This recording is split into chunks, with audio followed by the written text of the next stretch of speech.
Chilly means एक समय की बात है जब गर्मियों का मौसम था और बच्चों का स्कूल में आखिरी दिन था। आखिर हमारे स्कूल की 2 महीने की छुट्टियां पड़ ही गयी। सच में मजा ही आ गया।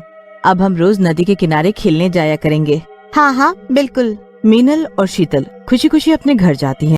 मीनल अपनी माँ को छुट्टियों के बारे में बताती है। अरे ये तो बहुत अच्छा हो गया। अच्छा एक काम कर, अब अपने बाबूजी को ये खाने का डब्बा दे आ। मीनल खाने का डब्बा लेकर खेतों की तरफ जाती है जहाँ उसके बाबूजी गर्मी में बैठे पसीना पोंछ रहे होते हैं। बाबूजी ये लो, माँ ने आपके लिए खाना भेजा है। अरे बेटी, इस गर्मी ने तो सारी भूख प्यास मार दी है। अब तो बस ऐसा लग रहा है कि पानी पिए जाओ। सच कहा आपने बाबूजी, इस साल की गर्मी की वजह से लोगों का बड़ा ही बुरा हाल हो रखा है। स्कूल वालों ने भी इसलिए हमारी छुट्टियां कर दी हैं। मीनल और उसके बाबूजी आपस में बात कर ही रहे होते हैं कि इतने में उनको अपने ऊपर छाँव महसूस होती है। मीनल ऊपर आसमान में देखती है तो उसे एक बहुत बड़ा भूत ऊपर उड़ता नजर आता है। मीनल जोर से चिल्लाती है, भूत भूत, बाबूजी ऊपर आसमान में भूत है। मीनल की आवाज सुनकर उसके बाबूजी और बाकी के लोग जो खेतों में काम कर रहे होते हैं सब ऊपर देखने लगते हैं। उस भूत को देखकर सबके होश ही उड़ जाते हैं। वो इतना बड़ा होता है कि उसकी वजह से सूरज भी ढक जाता है। गांव वाले बस उस भूत को देखते ही रहते हैं और वो भूत सूरज तक पहुंचकर उसको अपने हाथ में ले लेता है और एक मटके में डाल देता है। देखते ही देखते पूरे गांव में अंधेरा छा जाता है। उसके बाद वो भूत अंधेरे में जाने कहां गायब हो जाता है। ये क्या हुआ बाबूजी? अरे भाई लोगों, ये कौन भूत था जो सूरज ही चुरा ले गया? अरे भाई कुछ समझ नहीं आ रहा। इतना गर्म सूरज कोई छू भी नहीं सकता और वो तो इसे अपने साथ ही ले गया। वैसे तो इतनी धूप से हमारा जीना हराम हो रखा था, तो अच्छा ही हुआ। अरे काका, सूरज बस गर्मी देने के लिए नहीं होता। अगर सूरज नहीं हुआ तो आपकी फसल सब बर्बाद हो जाएगी और फसल ही नहीं पूरी दुनिया ही खत्म हो जाएगी। सूरज से जो ऊर्जा आती है वो हमारे जीवन के लिए बहुत जरूरी है। मेरी बेटी बहुत होशियार है। ये जो बोल रही है ना, सही बोल रही है। अरे भैया, तो अब हम क्या करें? इस भूत को कहाँ ढूंढें? आखिर ये सूरज लेकर कहाँ चला गया और आखिर इसने सूरज को चुराया ही क्यों? वो तो हमें नहीं पता, पर हमें जल्द ही उस भूत को ढूंढना होगा और सूरज को वापस उसकी जगह रखना होगा। पूरे गांव में शोर मच जाता है कि भूत ने सूरज की चोरी कर ली। एक दिन तो लोग बिना सूरज के निकाल देते हैं, पर अब उनकी परेशानियां शुरू हो जाती हैं। किसी को पता ही नहीं चलता कि सुबह कब हो गई। लोग अंदाजे से काम के लिए निकल पड़ते हैं, पर अंधेरे की वजह से वो खेतों में काम ही नहीं कर पा रहे होते, जो दिन में सूरज की वजह से होती है। धीरे धीरे फसल भी सूखना शुरू हो जाती है। सब कुछ बर्बाद होने लगता है, पर उस भूत को कोई ढूंढ नहीं पा रहा होता। एक दिन मीनल और शीतल दोनों कुएं से पानी भरने जा रहे होते हैं। रास्ते में वो दोनों उसी भूत की बातें कर रहे होते हैं। क्या सच में तूने उस भूत को देखा था? अरे हाँ, सच में मैंने उसे देखा था, बल्कि मैंने ही उसे सबसे पहले देखा था। वो इतना बड़ा और डरावना था कि तुझे क्या बताऊं। और बस उसने सूरज को हाथ में यूं लिया और एक मटके में बंद करके जाने कहां गायब हो गया। मैं तो उस वक्त स्कूल से आकर सो रही थी। अच्छा हुआ मैंने उस भूत को नहीं देखा। मुझे तो भूतों से बहुत ही डर लगता है। शीतल की बात सुनकर मीनल हंसने लगती है। पर तभी उसका ध्यान किसी बच्चे के रोने की आवाज पर जाता है। मीनल ध्यान से सुनती है तो आवाज बहुत दूर से आ रही होती है। शीतल, ये आवाज सुन रही हो? कोई बच्चा दूर कहीं रो रहा है, पर यहाँ तो बस खेत और जंगल है। चल जरा चलकर देखें। मैं नहीं जाऊंगी, मुझे बहुत डर लगता है।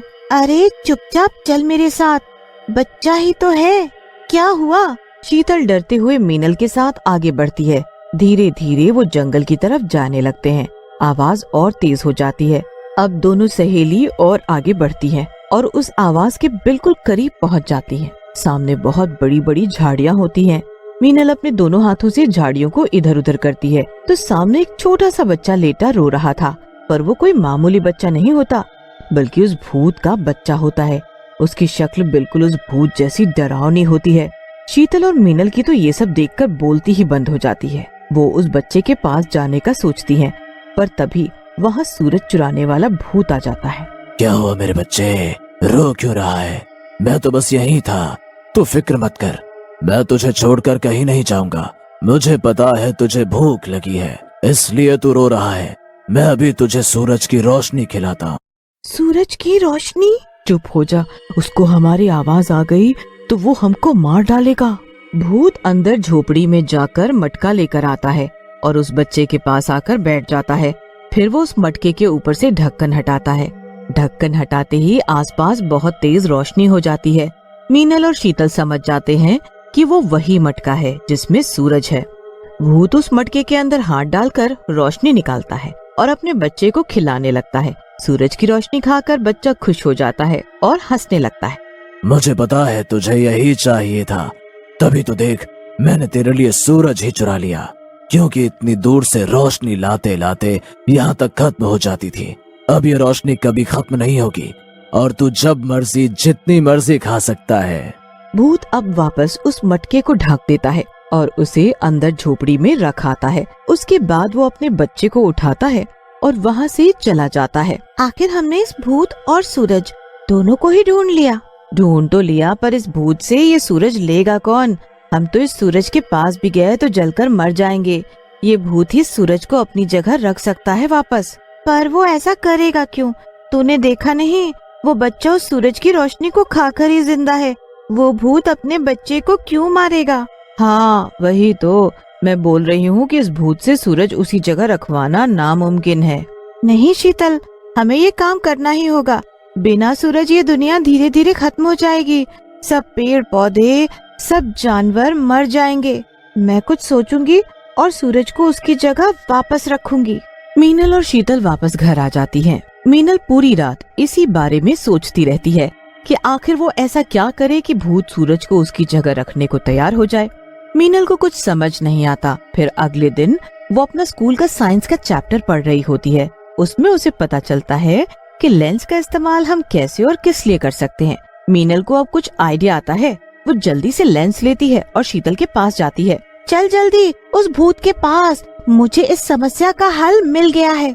अरे तू पागल वागल हो गई है क्या? अरे यार तू चल ना, कुछ नहीं होगा।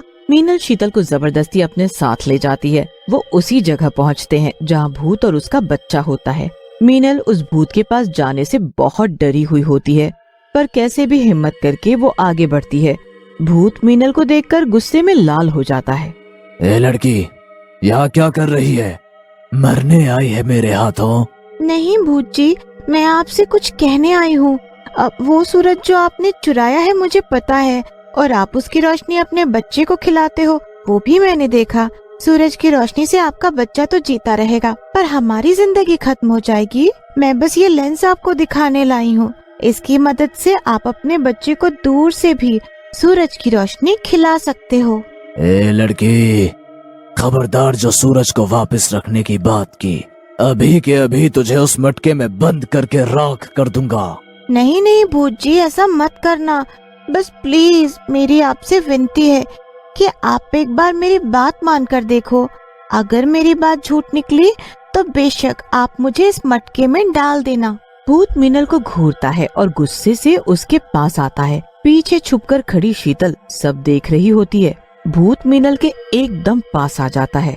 मीनल को अब लगने लगता है कि भूत उसे मार ही डालेगा, पर वो उसके हाथ से लेंस छीन लेता है। वो उसे अलट पलट कर देखता है।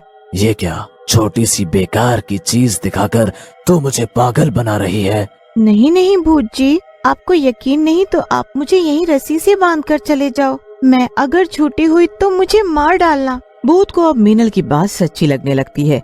कहीं न कहीं भूत को भी पता होता है कि वो सूरज को हमेशा एक मटके में बंद नहीं रख सकता।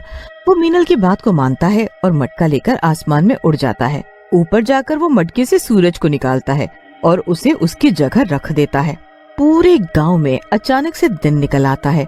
लोग घरों के बाहर आकर खुशी से झूम उठते हैं। पूरे गांव में खुशहाली छा जाती है। और इधर भूत मीनल के पास वापस आता है। इसे लेंस कहते हैं। इसे बस ऐसे अपने बच्चे के मुंह के पास रखना कि सूरज की रोशनी सीधा इस लेंस के ऊपर पड़े।